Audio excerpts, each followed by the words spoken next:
அறிவீங்க? எவ்வளோ அறிவுமா இவங்கள 3 நாளைக்கு வந்து 40 கிலோ 50 கிலோ அறிவாங்க 3 நாள். சரி ஆமாம்பா, நான் வேணா அறிய ட்ரை பண்றேன். ஆனா கைக்கு வெட்டிக்கினா என்ன கேட்க கூடாது. ஒரே குடும்பத்தை சேர்ந்த அப்பா அம்மா 2 பிள்ளைங்க, முதல்ல 4 பேர், அதில் 3 பேர் ஒரே வருஷத்தில் அடுக்கடுக்காக இறந்துட்டாங்க. இப்போ ஒரு சின்ன பையன், அதாவது வந்து கல்யாணம் 6 வயசு தான், அவங்களும் இறந்துட்டாங்க.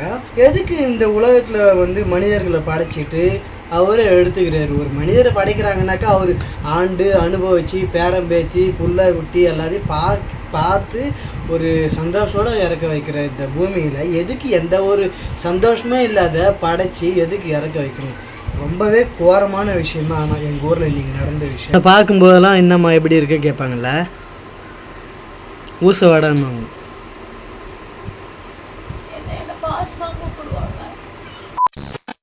Hello friends, welcome back to Rajgiri 3 rose. Friends, இன்றைக்கி வந்து அப்பா வந்து புளி கையால் தான் அறிய போகிறாரு. நாங்கள் எப்போவுமே வந்து புளியை கையால் தான் அறிவோம். இந்த புளிலாம் வந்து மிஷின் வச்சு உரிப்பாங்க, மிஷின் புளி அப்படின்னு சொல்லுவாங்கல்ல. நம்மக்கிட்ட வந்து கையாலே அறியிற புளி தான். நாங்கள் வந்து அப்போலாம் கூட சரி தான் கையால் தான் புளியெல்லாம் வந்து அறிவோம். எங்கள் அம்மா நல்லா அறிவாங்க, எங்கள் அப்பா நல்லா அறிவாங்க. எனக்கு புளி அறிய தெரியாது. ஆமாம், கையால் அறியிற புளி தான் நல்லாயிருக்கும் ஃப்ரெண்ட்ஸ். ஆமாம், சரி, அப்பா வந்து அறியிறாரு. எப்படி அறியிறான்றது கிட்ட போய் காமிக்கிறேன் நான். வீடியோ ஸ்கிப் பண்ணாமல் பாருங்கள். 2 மாதம் வருஷம்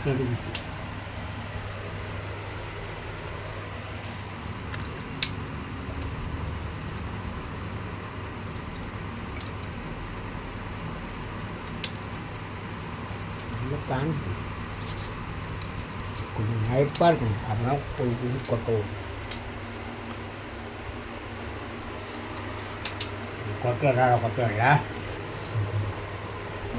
எப்பவுமே வந்து புளியை கையால் அரிஞ்சால் தான் நல்லாயிருக்கும்.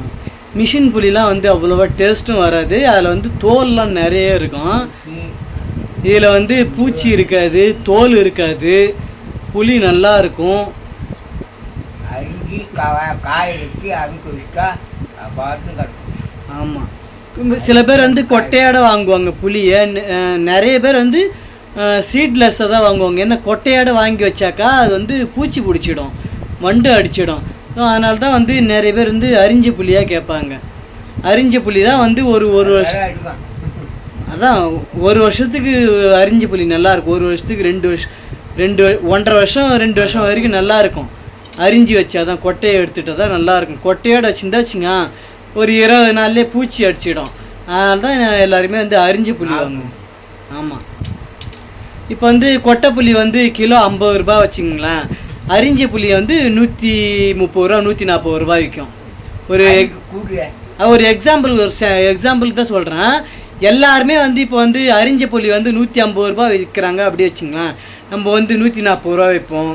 எல்லோரும் 140 ரூபா விற்றாங்கன்னா நம்ம 130 ரூபா விற்போம். அதுதான் ஃபஸ்ட்டு வந்து மரத்தில் ஏறி உலுக்கி அதை பொறுக்கி வந்து அப்படியே அந்த பழத்தை வந்து காய வைப்போம். அது ஒரு 3 நாளைக்கு வெயில் நல்லா காய்ஞ்சால் தான் அதுக்கப்புறம் உரிப்போம். உரித்து மறுபடியும் அதை காய வைப்போம். காய வச்சு தான் புளியை வந்து அரியணும் ஆயணும் அப்படின்னு சொல்லுவோம். அதுக்கப்புறம் வந்து நாங்கள் தண்ணி எடுத்து ஊற வச்சு அது அப்பா கூடையில் எடுத்தும்போது பெரிய கூடை ஒன்று இருக்கும். அதான்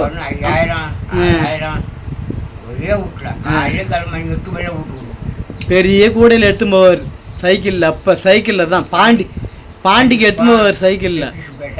எங்கே அந்த மாதிரி எடுத்துன்னு போவார் அப்பா. அப்பா வந்து பொறுமையாக ஆயிடுறாரு.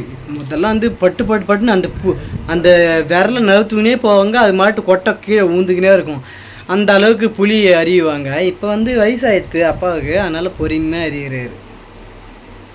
இன்னும் வந்து இதுக்கப்புறம் தான் வந்து மெயினான வேலைலாம் இருக்குது. ஆமாம், பட்டுன்னு கொட்டை ஊந்துக்கினே இருக்கும். இப்போ முடியல. இப்போ தடைய அறிகிறது. புளி வருது. என்ன இங்க யாரோ புதுசா புளி அறிய உட்காந்துருக்கீங்க? அப்பா ஆளுக்கு வச்சிருக்கீங்களா? கூலிக்கு ஆள் வச்சிருக்கீங்களா? இது சிகப்பு கலர் சட்டை இதெல்லாம் நான் அறிஞ்சது தான். இதெல்லாம் என்னது அறிஞ்ச? இவங்க இப்போ வந்து இப்போ 5 கிலோ அறிகிறாங்கன்னா சின்ன வயசில், நான் வந்து அதான் 12 வயசு 13 வயசில் இவங்க 5 கிலோ அறிகிறாங்கன்னா நான் 1 கிலோவாவது அறியும். கொட்டை புளி இல்லை, 5 புளி 5 கிலோ நாங்கள் ஆஞ்சா, ஆனால் 1 கிலோ 5 கிலோ போட்டு கொட்டை புளி ஆஞ்சானா 1 கிலோ தான் வரும். நான் 10 கிலோ போட்டு ஆய் தெரியுமா உனக்கு? இதோ பாரு, இப்படிதான் கொட்டையை எடுக்கணும். இது என்ன ஆச்சுக்க, கொட்டையோட வச்சிருந்தா பூச்சி. கொட்டை புளி தான் நிறைய பேர் விக்கிறாங்க. நீங்க என்ன கொட்டையை எடுத்துட்டு குடிப்பீங்களா? கொட்டை புளியா வச்சிருந்தா பூச்சி வண்டு பிடிச்சிடும். அது வந்து லைஃப் தாங்காது. ஆஞ்ச புளி தான் லைஃப் வரும். 1.5 வருஷத்துக்கு 2 வருஷத்துக்கு நல்லா இருக்கும். சரி, கொட்டை புளி இருக்குமாங்க.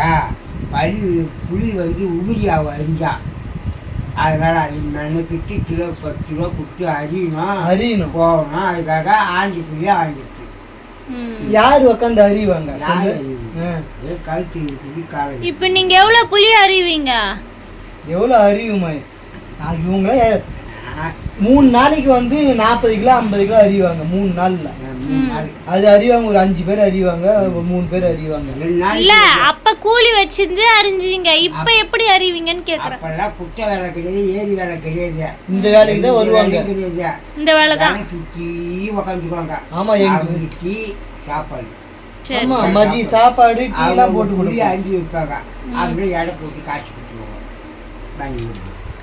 சரி, ஆமாம்பா. சரி, இப்ப எத்தனை கிலோ அஞ்சுக்கிறீங்க? 8 கிலோ கீழே உள்ள அடி வச்சா ஊட்டிக்கு முழுக்கினா தான் 4 மூட்டை 5 மூட்டை உண்டா என்ன பண்ணுவோம்? அப்பதான் விற்க முடியும். பழம் அழகா அழகா அரிஞ்சு வச்சுக்கிது. எவ்வளோ அழகாக இவ்வளோ கொட்டை காம்பு சூப்பரா இல்ல? புளி போட்டு ஊற வைக்கணும். ஊற வச்சு உப்பு போட்டு ஊற வைக்கணும். என்ன மூஞ்சி அப்படி வச்சு நுறுறா? இல்ல, மதியம் தான் சாப்பாடு செஞ்சுட்டு அப்புறம் இது என்ன கீரை இது? இது கீரை. ஆமா, இது வந்து மண்டைக்காளி கீரை. அரைச்சியா உனக்கு தரேன், சாப்பிடு. நல்லா சூப்பரா செவுக்கு நாக்கலாம்.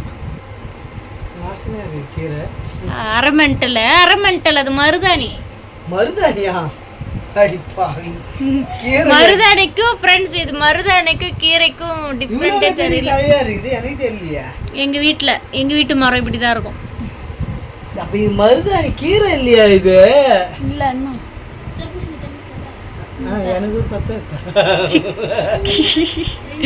அப்ப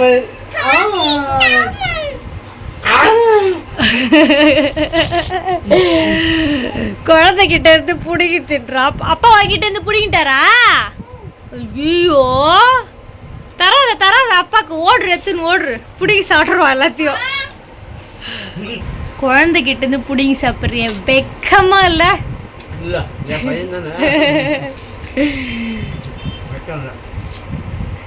சரி, உருவு. நைட்டுக்கா வச்சு விட்றேன் உனக்கு, சரியா? ரொம்ப ஹீட் ஆயிடுச்சு உனக்கு பாடி, அதனால வச்சு காலெல்லாம் நல்லா பூசி. வேணாம். நான் கூட கீரை நினைச்சுதான் ஒரு மருதானியா? ஆமா. அப்ப நீயே உருவிக்கிண்டா.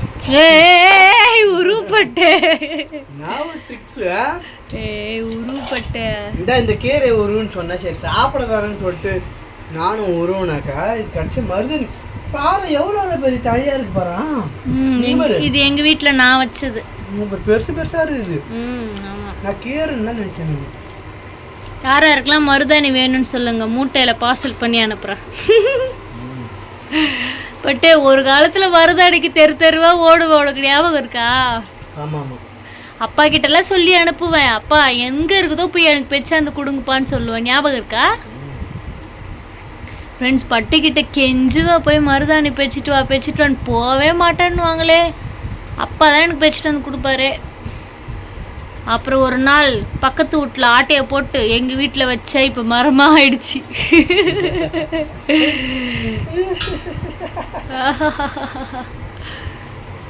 ஃப்ரெண்ட்ஸ், இன்றைக்கி வந்து எனக்கும் சரி பட்டுக்கும் சரி ஒரு மனசு வந்து காலையிலேருந்து கஷ்டமாக தான் இருக்குது. என்னன்னாக்கா ஒரே குடும்பத்தை சேர்ந்த அப்பா அம்மா 2 பிள்ளைங்க முதல்ல 4 பேர், அதில் 3 பேர் ஒரே வருஷத்தில் அடுக்கடுக்காக இறந்துட்டாங்க. இப்போ ஒரு சின்ன பையன், அதாவது வந்து கல்யாணம் ஆகிற வயசு தான், அவங்களும் இறந்துட்டாங்க. அந்த ஒரே குடும்பத்தில் வேறு யாருமே இல்லை. இப்போ எல்லாருமே அந்த கடவுள் பறிச்சுக்கிட்டாரு. எதுக்கு இந்த உலகத்தில் வந்து மனிதர்களை படைச்சிட்டு அவரே எடுத்துக்கிறாரு? ஒரு மனிதரை படைக்கிறாங்கனாக்கா அவர் ஆண்டு அனுபவித்து பேரம்பேத்தி புள்ள குட்டி எல்லாத்தையும் பார்த்து ஒரு சந்தோஷத்தோடு இறக்க வைக்கிற இந்த பூமியில் எதுக்கு எந்த ஒரு சந்தோஷமே இல்லாத படைச்சி எதுக்கு இறக்க வைக்கணும்? ரொம்பவே கோரமான விஷயந்தான். ஆனால் எங்கள் ஊரில் இன்றைக்கி நடந்த விஷயம் ரொம்ப ரொம்ப ரொம்ப மனசுக்கு வந்து கஷ்டமான விஷயம் தான் இன்றைக்கி நடந்தது. பட்டுக்கும் வந்து ரொம்பவே மனசுக்கு கஷ்டமாக இருந்தது. நான் அம்மாவுக்கு ஃபோன் பண்ணி சொன்னேன், இந்த மாதிரி இறந்துருக்காங்கம்மா அப்படின்னு சொன்னேன். அம்மாவை ரொம்ப ஃபீல் பண்ணாங்க. சரி விடுப்பா, இதை பற்றிலாம் சொல்லாதப்பா, கஷ்டமாக இருக்கு சொன்னாங்க. கடவுளுடைய செயலை பாருங்க. கடவுள் வந்து எல்லாருக்கும் நல்லது தான் பண்ணுவார். ஆனால் ஒரே குடும்பத்தில் 4 பேரை உருவாக்கிட்டு அந்த 4 பேரையுமே ஒரு தடையுமே இல்லாத எடுத்துக்கிட்டார் கடவுள். ரொம்பவே கஷ்டமான ஒரு செய்தி தான் எங்கள் ஊரில்.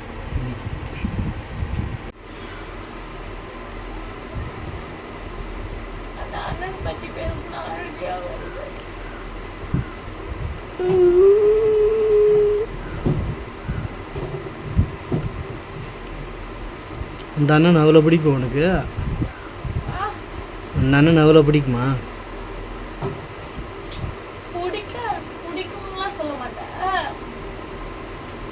உன்னை பார்க்கும்போதெல்லாம் என்னம்மா எப்படி இருக்க கேட்பாங்கல்ல, ஊச வாடான்னு.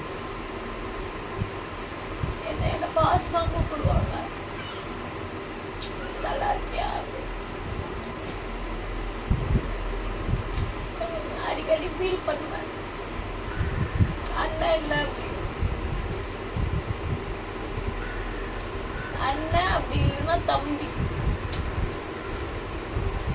பாசமா என் மேல உண்மையா அப்படி இருக்கணும் ஃபீல் பண்ணேன். சரி, பாசமான அண்ணன் தம்பி உனக்கு கிடைப்பாங்க கண்டிப்பாக.